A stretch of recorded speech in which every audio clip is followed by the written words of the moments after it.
औलाद की तो ख्वाहिश की थी आपसे।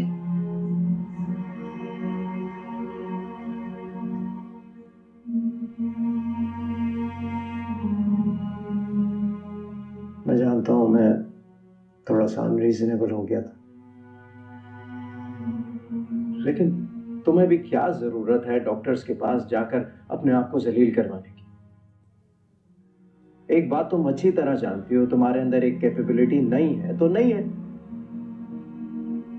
अब एक अंधा मरीज रोज डॉक्टर के पास जाए और कहे मुझे आंखें दे दो, तो ये बेवकूफी नहीं है। और डॉक्टर रोज उसे समझाए कि तुम्हारी आंखें हैं ही नहीं। मुझे तो लगता है कि इसमें ज्यादा जिल्लत होती है। क्यों जाती हो रोजाना मुख्तलिफ डॉक्टर्स के पास? नहीं अच्छा लगता मुझे। इतने सालों में पहली बार गई मैं किसी लेडी डॉक्टर के पास जाकर। क्या करो उसको? टेस्ट लिख के दिया। ये एक अलग जलील करवाने वाला सिलसिला शुरू हो जाता है। शहबार, वादा करो मुझसे कि अब तो किसी डॉक्टर के पास नहीं जाओगी, कोई टेस्ट नहीं करोगी, प्लीज, अपनी खातिर। एंड आई एम सॉरी वो आज के बिहेवियर के लिए मैं ये सही है, मैं था पता नहीं क्या क्या भूल गया। गोली मारो फिर सॉरी क्या दो।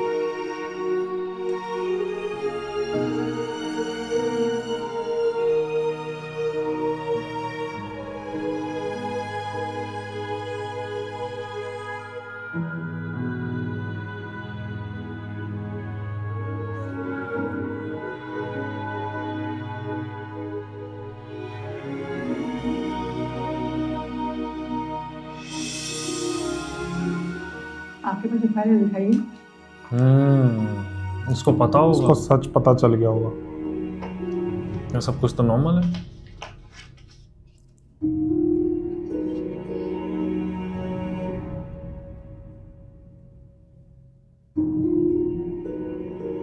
Anything serious, डॉक्टर साहब? हो भी सकती है। सारी श्योर की आप ही की फाइल है? जी। बहुत फर्क है। मेरे रिजल्ट के मुताबिक आप में कोई प्रॉब्लम नहीं है, लेकिन जो फाइल मैंने अभी आपसे ली है इसके मुताबिक आप मां नहीं बन सकती।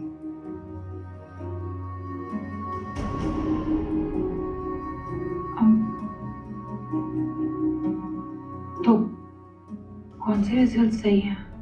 वो जो मैंने अभी आपसे ली है फाइल, उसके मुताबिक आपका रिजल्ट बिल्कुल सही है। इसका मतलब है कि मैं मां बन सकती हूँ? बिल्कुल।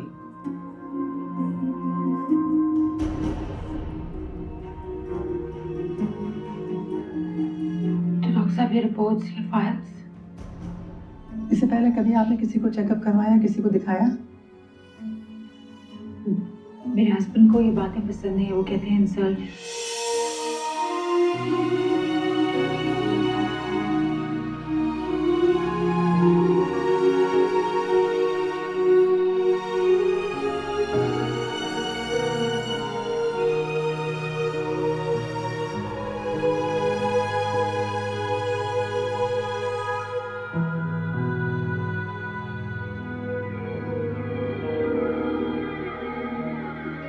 उसको पता है।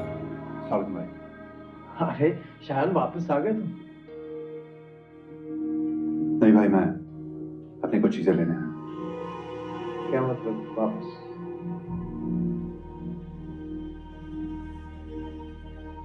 भाई वो मैंने मत बता।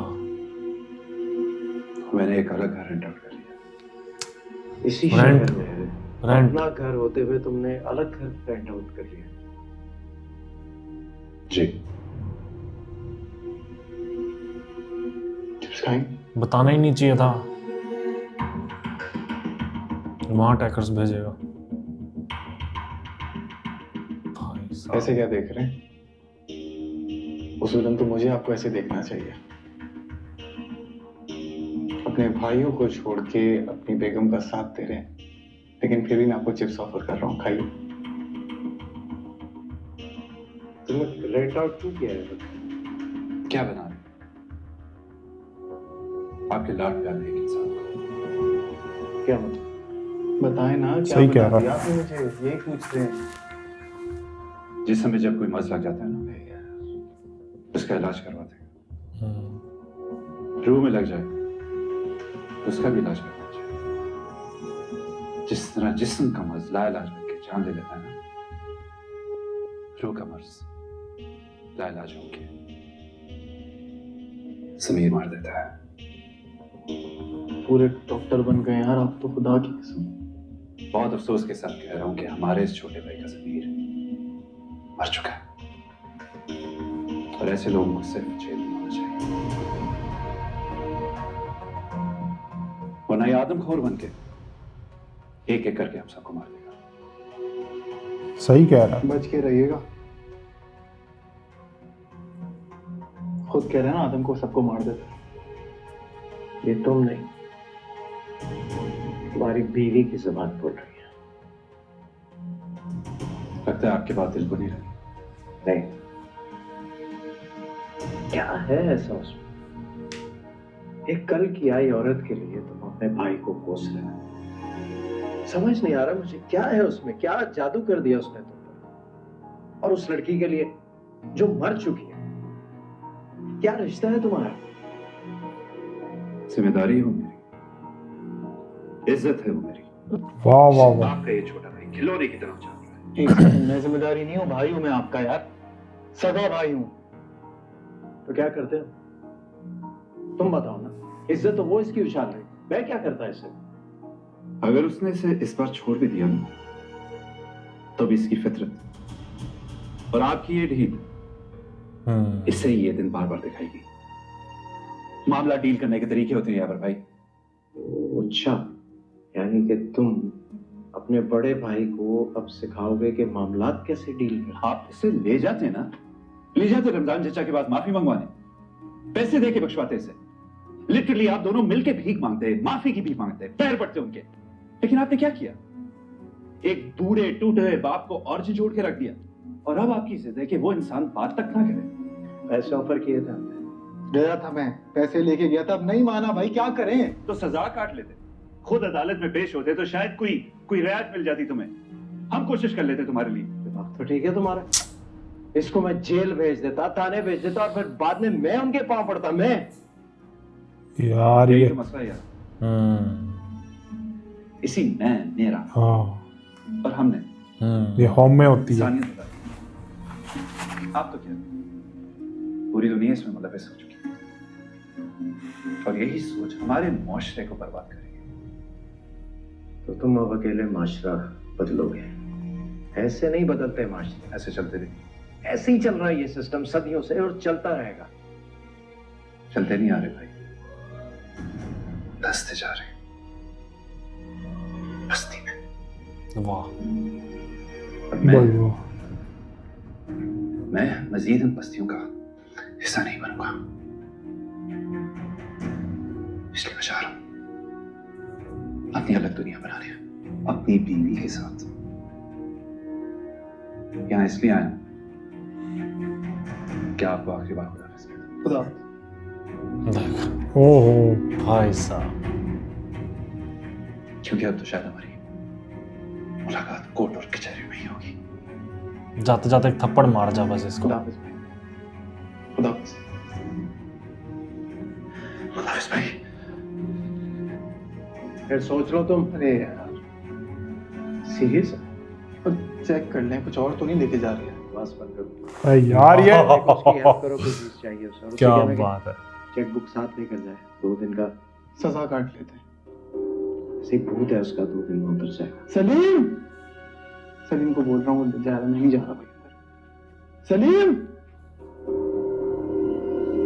कोई स्ट्रेस नहीं बंदे को, कोई टेंशन नहीं, कुछ नहीं, कोई डर नहीं, बस मजे ले रहा है। वाह भाई वाह, बिलाल अब्बास की एक्टिंग इसमें दिखी है, चीख में। और मैं वेट कर रहा हूँ कि कुछ इंटेंस सीन आए जिसमें सबा कमर भी एक अलग निकल के आए पूरे Acting, एपिसोड में क्योंकि- हाँ बोल बोल बोल। पूरे एपिसोड में लास्ट का सीन भाई इन तीनों की बात मजा आ गया, पूरा एपिसोड लूट लिया भाई इमाद इरफानी ने। क्योंकि सबा कमर बिलाल अब्बास की एक्टिंग तो है, लेकिन मैं ये भी कहूंगा इमाद इरफानी की एक्टिंग भी। हाँ, इसमें अच्छी लगी इस वाले बिल्कुल। एपिसोड में। कभी मैं कभी इसमें और तुमसे वो ज्यादा जब अच्छी थप्पड़ सी- मारा था, हाँ थप्पड़ मारा, और वो कभी मैं कभी तुम में गुस्से इतनी खास इतनी acting खास नहीं है, यहाँ पे लेकिन अच्छा लग रहा है। इसमें बहुत सही है।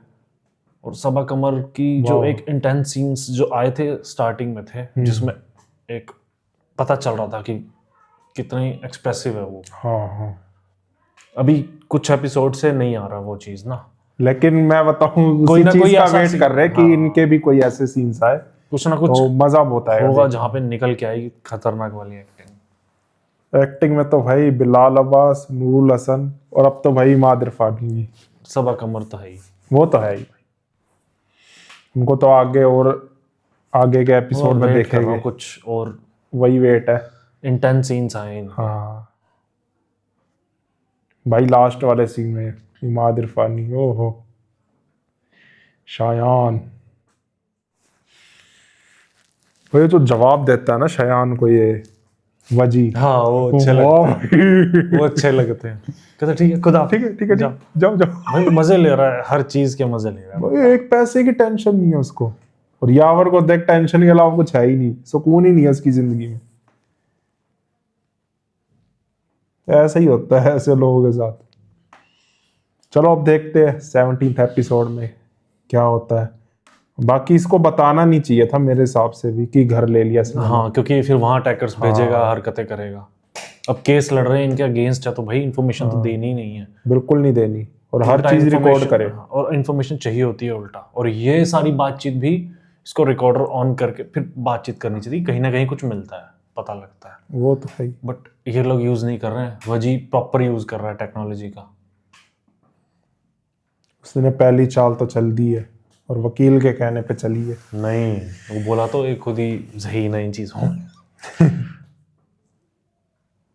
तो चलो देखते हैं अब नेक्स्ट एपिसोड में क्या होता है। बाकी वीडियो और रिएक्शन आपको पसंद आ रहे तो नीचे थैंक्स बटन है, जाके हिट कर दो, और वीडियो को लाइक शेयर सब्सक्राइब जरूर करना। बाकी चैनल्स भी विजिट करना, डिस्क्रिप्शन में सारे लिंक मिल जाएंगे।